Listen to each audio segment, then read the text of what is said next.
Revolusi Cina pada tahun 1911 bertujuan untuk menggulingkan dinasti Manchu.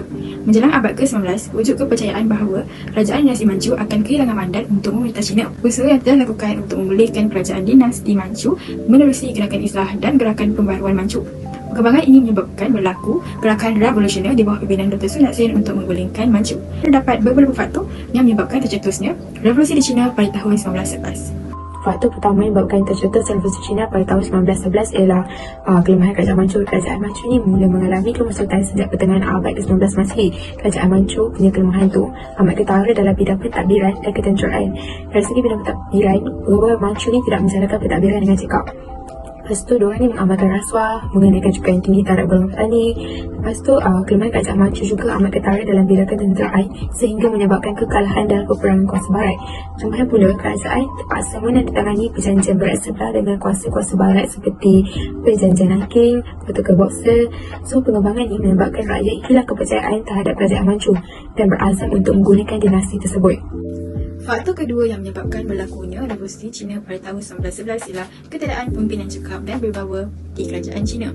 Selepas Maharani Dowager dan Maharaja Huangzu meninggal dunia, tidak terdapat pemimpin yang cekap untuk memerintah Cina.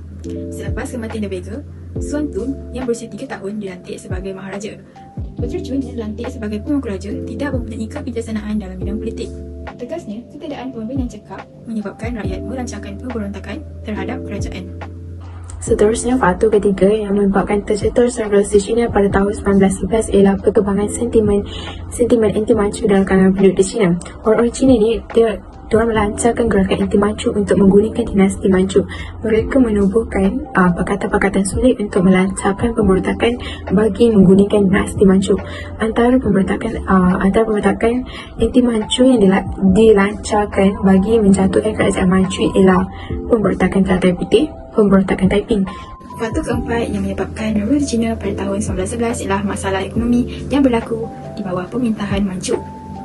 Contohnya, kejadian banjir dan kemarau pada tahun 1910 hingga 1911 yang menyebabkan terjejasnya hasil pertanian. Masalah ekonomi bertambah buruk apabila kerajaan Manchu mengenakan cukai yang tinggi. Cukai yang tinggi menambahkan penderitaan rakyat hingga mereka terpaksa menggadaikan tanah kepada tuan tanah. Seterusnya, faktor terakhir menyebabkan tercetus revolusi Cina pada tahun 1911 ialah peranan Dr. Sun Yat-sen. Dr. Sun Yat-sen ini merupakan tokoh yang mainkan peranan penting dalam gerakan kerajaan Manchu. Dr. Sun Yat-sen ni, dia menubuhkan parti revolusi yang dikenali sebagai Tung Menghui di Tokyo pada tahun 1905. Beliau juga menyemarakkan lagi perasaan anti-Manchu ni dalam kalangan penduduk Cina menerusi penulisan dan ceramah. Terusnya, Dr. Sun Yat-sen juga dia mengemukakan satu ideologi perjuangan dikenali sebagai 3 prinsip rakyat untuk mendapat sokongan daripada rakyat. Lepas tu, 3 prinsip rakyat itu berkaitan dengan nasionalisme, demokrasi dan kebajikan sosial yang berjaya mempengaruhi orang ramai. Dan itu, Dr. Sun Yat-sen juga dia memimpin dan merancang pemberontakan bagi menggulingkan kerajaan Manchu. So, sudah jelas peranan yang dimainkan oleh Dr. Sun Yat-sen membangkitkan lagi perasaan sentimen anti-Manchu dalam membangkitkan revolusi Cina pada tahun 1911.